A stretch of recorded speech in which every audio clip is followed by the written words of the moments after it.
आई बापाला भले 4-4 लेकरं असू द्या, पण त्या 4ही लेकरांमध्ये सगळ्यात जास्त जीव आई बापाचा हा फक्त लेकीमध्ये असतो दादा.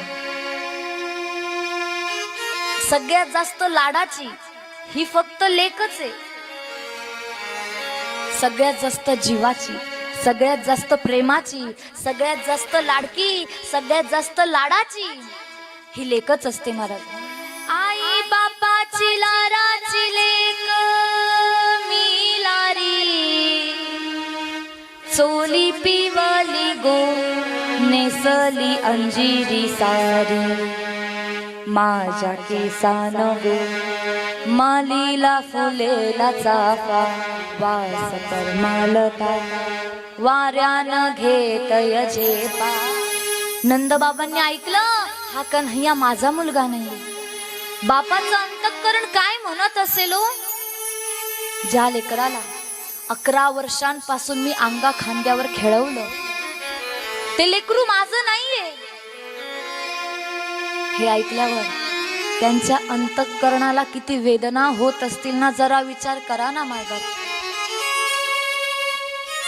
नंदबाबांनीच ऐकलं का हो? नाही, मैयाने पण ऐकलं. विचार करू लागली काय कन्हैया माझा नाही. स्तब्ध झाली, स्थिर झाली, विचार करू लागली हे मी काय ऐकलं. हे असे कस काय म्हणू शकतात कन्हैया माझा मुलगा नाही. या हातांनी मी त्याला लहानचं मोठं केलेलं आहे. तळ हाताच्या फोडासारखं मी त्याला सांभाळलंय. आणि हा कन्हैया माझा नाही हे ऐकल्यावर आईचंही अंतःकरण काय म्हणत असेल याचा विचार करा. बाप एक वेळेस सहन करू शकतो, पण आई सहन नाही करू शकत. बापाचं अंतःकरण एक वेळेस आपल्याला जाणता येईल, पण आईचं अंतःकरण कोणालाच कळणार नाही. जवळजवळ 1-2 महिने आईला भेटत नाही हो मी. किती वेदना असतील तुम्ही विचार करा. ज्या वेळेस लेक सासरी जाते त्या दिवशी ती रडते. का बरं? कारण तिला परक्या घरी जायचं असतं, तिला तिचा नवरा असतो. पण कार्यक्रमांमुळे, कथेमुळे महिनाभर आईला भेटता येत नाही हो. तुम्ही विचार करा ना एकदा अंतःकरणाचा. आईला भेटता येत नाही, आईचा चेहरा बघता येत नाही. रोजचा नियम आहे माझा, मी जर घरी असली ना आई मला जवळ घेते, कायम माझ्या डोक्यावरून हात फिरवते, मला जवळ घेते आणि कायम म्हणते माझं बाळ, माझं बाळ, माझं पिल्लू. कित्येक दिवस आईला भेटता येत नाही हो. जरा विचार करा ना. ज्या लेकरांना आई नाही त्यांना विचारा आई गेल्यावर काय वेदना होतात. ते म्हणतात ना, ज्यांना हात नाही त्यांना हाताची किंमत विचारा, ज्यांना डोळे नाही त्यांना डोळ्यांची किंमत विचारा, ज्यांना पाय नाही त्यांना पायाची किंमत विचारा, आणि ज्यांना माय नाही ना त्यांना मायेची किंमत विचारा, त्यांना मायेची किंमत विचारा. आई गेल्यावर काय वेदना सहन कराव्या लागतात ना, त्यांना जाऊन विचारावं. ते खरंच कोणीतरी सांगून ठेवले ना, आई माझी मायेचा सागर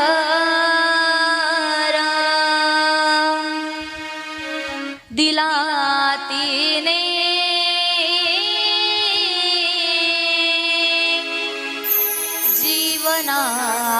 जीवनाकार. आई वडील माझे थोर, काय सांगू त्यांचे उपकार.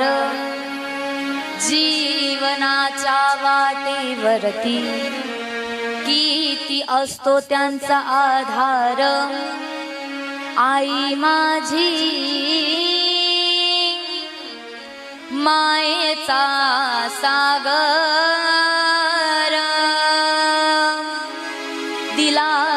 तिने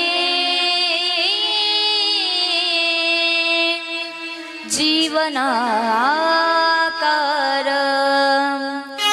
नभीची चांदणी तू ग चंदनाचा कोर शीतल तुझी छाया मला हवी जीवन भर नभीची चांदणी तू ग चंदनाचा कोर शीतल तुझी छाया मला हवी जीवन भर तुझ्या शीतल छायेमध्ये उभा आयुष्य आई देवापाशी आई तुलाच ग माझे आई माझी मायेचा सागर तिला तिने जीवनाकार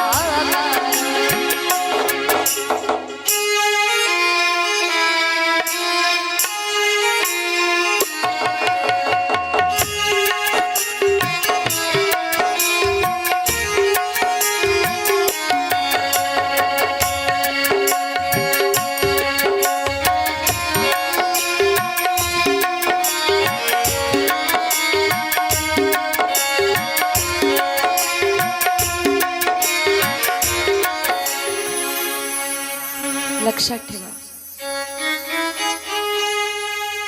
आईची बरोबरी करणार या जगामध्ये कोणी नाही हो.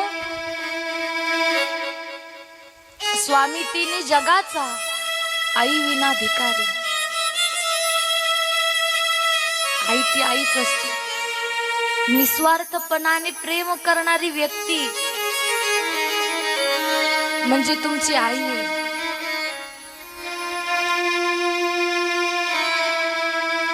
आई मला कॉलवर कायम सांगते म्हणे, बाळ जेव्हा तू नसते ना म्हणे तुझ्या आठवणीमध्ये मी रडते. विचार करा, काही काही गावांमध्ये रेंज नसते हो. आईशी 7-7 दिवस बोलता येत नाही.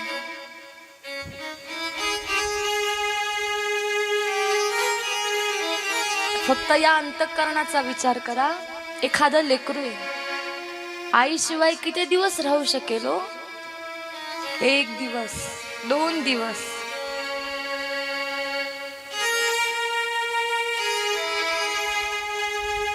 जवळजवळ महिनाभर आईला बघता येत नाही, आई सोबत बोलता येत नाही.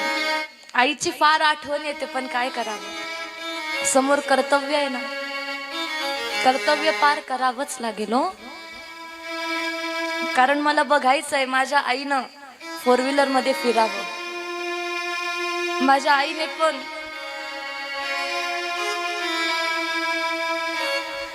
सोनं नाणं घालावं, माझी पण इच्छा आहे. आईच्या त्या इच्छा पूर्ण करण्यासाठी कष्ट करावेच लागणार आहे. आणि इथं भरपूर मुली उपस्थित आहे. तुम्हाला पण एवढंच सांगणं आहे, आयुष्यामध्ये असं कधीच वागू नका बर का, की ज्यानं तुम्हाला आणि तुमच्या आईला, तुमच्या बापाला जगासमोर हात पसरण्याची वेळ, मान खाली घालण्याची वेळ येईल ना,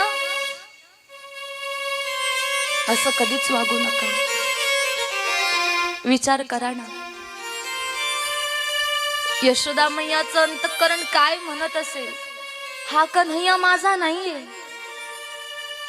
परक्याचा आहे. विचार करा. दुसऱ्या दिवशी पहाटे पहाटे 2 जण उठले. मैया उठली, कन्हैया उठला. मैया स्वतःच्या हाताने कन्हैयाला स्नान घालते हो. कन्हैयाने डोळे घट्ट बंद करून घेतलेले. का बरं माहिती? देव विचार करतोय, हे शेवटचं स्नान आहे म्हणे. मला माहित नाही आईच्या हातून मला परत कधी स्नान करायला भेटेल. कन्हैयाने डोळे घट्ट बंद करून घेतलेले, आठवणी अंतःकरणामध्ये साठवतोय. आंघोळ वगैरे झाली, आणि कन्हैयाला मैया म्हणाली, लाला चल ना बाळा, जेवण करून घे ना, तुला भूक लागली असेल ना. नाही मैया, मला माझ्या मित्रांना भेटायचंय ग. मैयाला माहितीये हे गोपाळ म्हणजे कन्हैयाचा जीव की प्राण आहे. कन्हैया कदंबाच्या झाडाखाली गेला, बासरी वाजवू लागला. बासरींच्या माध्यमातून आपल्या मित्रांना हाका मारतोय, ए लाला, ए पेंद्या, ए वरध्या, ए वाकुड्या, हाका मारतोय. गोपाळांनी विचार केला, आज कन्हैया एवढ्या लवकर का बरं बोलवतोय. यदा कदाचित जास्त खेळ खेळायचे असतील, लवकर खेळ खेळायचे असतील. सगळे गोपाळ जमले, कन्हैयाच्या जवळ गेले. का रे लाला, आज लवकर का बरं बोलवलं, आज जास्त खेळ खेळायचे आहेत का. कन्हैया शांत आहे. आणि बघता बघता कन्हैया हुंदके देत देत रडू लागला. गोपाळांनी विचारलं, ए लाला काय झालं रे, का बरं रडतोय तू. लाला सांग ना, मैया काय बोलली का रे, नंद बाबा काही बोलले का. कन्हैया काहीच बोलत नाही. सगळे गोपाळ कन्हैयाला गदगदून हलवू लागले. लाला बोल ना. आता मात्र कन्हैया व्याकुळ झाला आणि व्याकुळ होऊन म्हणू लागला, गोपाळांनो काय सांगू, निकाल आमच्या घरी अक्रूरजी काका आले. त्यांनी सांगितलं, मी नंद यशोदेचा मुलगा नाही, मी वसुदेव देवकीचा मुलगा आहे. मला आता जावं लागणार आहे, मला मथुरेला जावं लागणार आहे. हे ऐकल्यावर सगळे गोपाळ शांतपणे भगवंताच्या मुखारविंदाकडे बघतात. कन्हैयाला म्हणताय, लाला अरे आम्हाला माहितीये तुझी सवय खोड, तू कायम मजाक करतो, मला माहितीये कन्हैया. कन्हैया मात्र आता अति व्याकुळ झाला आणि व्याकुळ होऊन म्हणू लागला, गोपाळांनो आज माझी अवस्था बघा, आज मी मजाक करत नाहीये, आज मी खोटं बोलत नाहीये, मला खरंच जायचंय. सगळे गोपाळ म्हणताय, ए लाला अरे तू आमचा प्राण आहे रे, आणि तू चालला आमचा प्राण घेऊन चालला का रे लाला, असं का बरं करतोय. सगळे गोपाळ देवासाठी रडताय. आपण स्वतःसाठी रडतो आणि गोपाळ देवासाठी रडताय. देव सोडून चाललाय ना, रडताय. बघा ना काय दिव्य असणारे भाव. त्या कन्हैयानं पेंद्याला बाजूला घेतलं, हात जोडून उभा राहिला आणि म्हणू लागला, पेंद्या ए पेंद्या, आमच्यामध्ये सर्वात मोठा तू आहेस रे, पण माझ्याकडून जर कधी अपराध घडला असेल तर मला क्षमा कर पेंद्या. 4 लोकांमध्ये मी तुझा अपमान केला असेल रे, तुला नको नको ते बोललो असेल, मला क्षमा कर. पेंद्या काहीच बोलत नाही, रडतोय. आणि बघता बघता पेंद्याच्या मुखातून शब्द बाहेर पडू लागले, लाला तुला काय वाटतं रे, मी तुला ओळखलं नाही. अरे मी तुला ओळखलंय. जेव्हा जेव्हा माझ्यावर संकट आलं तेव्हा तेव्हा तू धावून आला. अरे तू सामान्य नाही रे, तू साक्षात जगाचा मालक आहे. कन्हैयानं मधुमंगलला बाजू घेतलं. सगळ्या गोपाळांमध्ये सगळ्यात छोटा गोपाळ म्हणजे मधुमंगल आहे. सगळ्यात जीवाचा म्हणजे मधुमंगल, त्याला बाजूला घेतलं. बाजूला घेऊन कन्हैया म्हणू लागला, मधुमंगला ये बाळ माझ्या जवळ ये. अरे मी जाणार आहे रे. हे ऐकल्यावर मधुमंगल रडू लागला. तुला आठवतं का रे कन्हैया, माझ्याकडे खायला काही नव्हतं रे, तेव्हा तू 2 शिदोरा घेऊन आला होतास. कोणासाठी? माझ्यासाठी. पण मला सांगितलं यातली 1 शिदोरी तू घे आणि सांग की ही शिदोरी तू आणली. ए लाला, अरे तू एवढं प्रेम दिलंस ना रे मला, आणि आज का बरं आम्हाला सोडून जातोय लाला? नको ना रे जाऊ. कन्हैयानं विचार केला, आपण इथं अजून थांबलो तर आपल्या सहित गोपाळांनाही त्रास होईल, इथून निघालो पाहिजे. कन्हैयानं पाठ फिरवली. सगळे गोपाळ रडू लागले, आपल्या घरी जाऊ लागले, म्हणू लागले, मैया माझ्या कन्हैयाला थांबवा ना. ए मैया, रे तो कन्हैया आम्हाला सोडून जातोय, त्यांना थांबव ना. हे गोपाळांच्या अंतःकरणातले भाव आहे महाराज. गोपाळांच्या डोळ्यातून अश्रुधारा का बरं पडतायत? कारण ते गोपाळ भगवंतावर प्रेम करतायत. सगळे गोपाळ रडताय. कन्हैया गोशाळेमध्ये गेला. 9 लाख गाय आहेत महाराज. त्यामध्ये सगळ्यात प्रिय असणारी गाय म्हणजे पद्मगंधा. पद्मगंधेजवळ कन्हैया गेला. तिच्या पाठीवरून हात फिरवू लागला. रोजचा स्पर्श आणि आजचा स्पर्श तिला काहीतरी वेगळा भासू लागला. तिला कळालं, आता आपल्याला कन्हैयाचा विरह बघायला भेटणार आहे. हंबरू लागली. जशी एखादी गाय आपल्या वासरासाठी हंबरते ना, तशी कन्हैयासाठी हंबरते. लाला जाऊ नको ना रे सोडून. तिला बघून 9 लाख गाया हंबरू लागल्या. कन्हैया तिथून निघाला. नंद बाबांकडे गेला. नंद बाबांनी कन्हैयाला उचललं. नंद बाबाकडे बघून लाला म्हणतोय, बाबा 11 वर्ष तुमच्या जवळ राहिलो, माझ्याकडून जर काही अपराध घडले असतील तर मला क्षमा करा. नंद बाबा म्हणाले, का रे तुला काय वाटतं, आम्ही तुला ओळखलेलं नाही? अरे वरुण देव तुझी पूजा करतो, ब्रह्मदेव तुझी पूजा करतो, इंद्रदेव तुला साष्टांग दंडवत घालतो रे. उलट 11 वर्षांमध्ये तुझी सेवा करण्यामध्ये माझ्याकडून जर काही अपराध घडला असेल तर तूच मला क्षमा कर. दिव्य असणारे भाव आहेत महाराज. कन्हैया निघाला. मैयाकडे गेला. मैया आपल्या हाताने कन्हैयाला माखन भरवते. कन्हैयाने परत डोळे बंद केले. कन्हैया विचार करतो, यानंतर आईच्या हातचं माखन मला कधी भेटेल का? कन्हैयाने पुन्हा डोळे घट्ट बंद करून घेतले. मैया विचारते, का रे लाला, सगळेजण म्हणताय तू माझा मुलगा नाही रे, तू नंद यशोदेचा मुलगा नाही, तू त्या वसुदेव देवकीचा मुलगा आहे. लाला तुला पण वाटतं का रे तू माझा मुलगा नाही,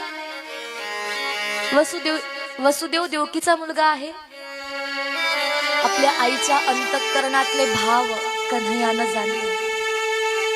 कन्हैया उठून उभा राहिला आणि म्हणू लागला, मैया मला जर कोणी विचारलं ना तू कोणाचा मुलगा आहे, तर हजारो लोकांमध्ये छाती ठोकून सांगेल मी यशोदेचा मुलगा आहे. मैया म्हणू लागली, लाला मथुरेला गेलास ना, तुला अनेक स्त्रिया भेटतील, विचारतील आतापर्यंत ज्या आईकडे राहत होता ती आई कशी होती, तिने तुझा चांगला सांभाळ केला ना.